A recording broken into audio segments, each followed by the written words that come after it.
All right, let's talk about something you probably use every single day without a second thought, your gas stove. It's in nearly 50 million homes in the US alone. But today, we're going to pull back the curtain and see what the latest science is telling us about what's really cooking in our kitchens. You know this scene, right? The kitchen. It's the heart of the home. It's where everyone gathers. It just feels like the center of everything. And for so many of us, the centerpiece of that is the familiar blue flame of a gas stove. But here's the big question, the one that kicks this whole thing off. What if that flame, that symbol of a home-cooked meal, was also pumping invisible pollutants into the very air your family is breathing? Well, a whole lot of new research suggests that's exactly what's happening. So to get to the bottom of this, we've got to identify the culprits first. What are these invisible pollutants that have scientists so worried? First step on the list is something called nitrogen dioxide, or NO2. The EPA tells us this is a toxic gas that's created anytime you burn something, and that includes natural gas. It's a well-known irritant, and it can mess with your whole respiratory system. And then there's a second one, benzene. Now you really need to pay attention here, because this one's a big deal. Benzene is a known human carcinogen. Yep, that means it can cause cancer.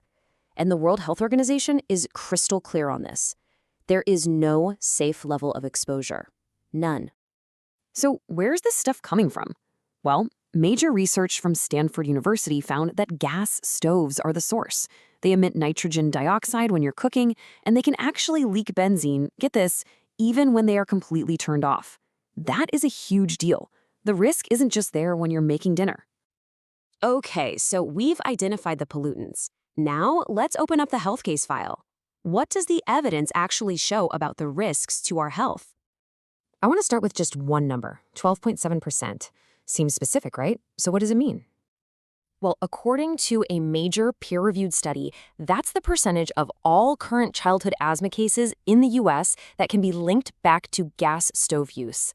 Now, to put that into perspective for you, the researchers said that's a similar level of risk to a child living in a home with a secondhand smoker. Wow. And speaking of secondhand smoke, this quote from that Stanford report is absolutely wild.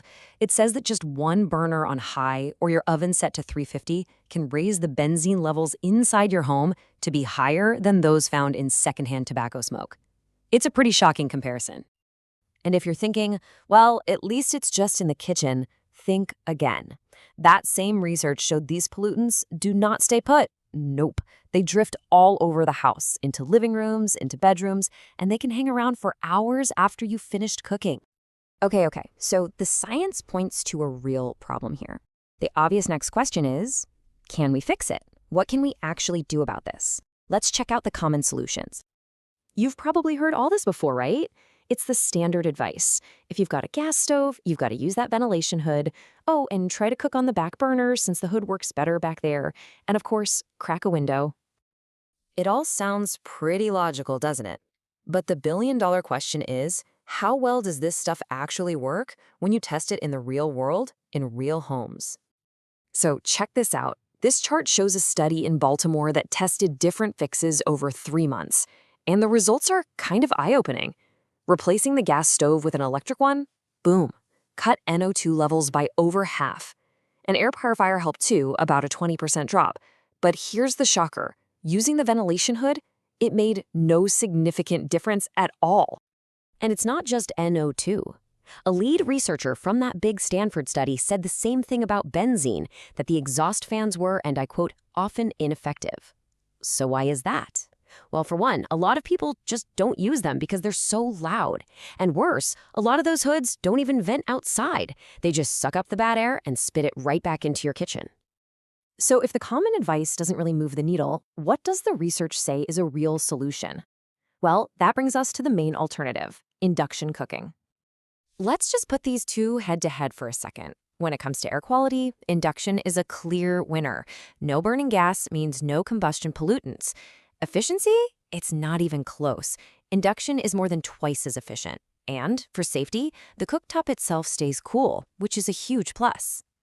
But here is the real mic drop moment from the Stanford study, especially when it comes to that carcinogen, benzene. They tested induction cooktops and found they emitted zero, zilch, nada. no detectable benzene whatsoever. So from a pollution perspective, it just completely removes the source of the problem. Now, with all this science hitting the headlines, this conversation has exploded out of the lab and into the real world.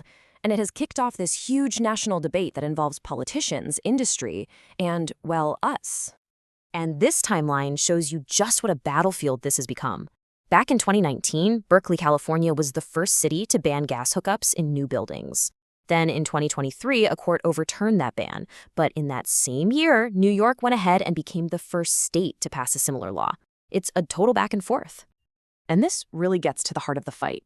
On one side, you have the public health research saying, hey, we see a strong link, a correlation between gas stoves and childhood asthma. But on the other side, you have the American Gas Association saying, whoa, hold on, your report doesn't prove that stoves cause asthma. It's that classic scientific debate, correlation versus causation. So you see, what's happening here is so much bigger than just a kitchen appliance. The humble stove has become the symbol for a massive conversation we're having about public health, about our freedom to choose what we buy, and about these much bigger goals around climate change. And that's where things stand today. We've looked at the science, the health risks, the so-called solutions, and the political firestorm. As more and more research keeps coming out, it really forces all of us to ask a pretty fundamental question. What does the future of the heart of our home, the kitchen, actually look like?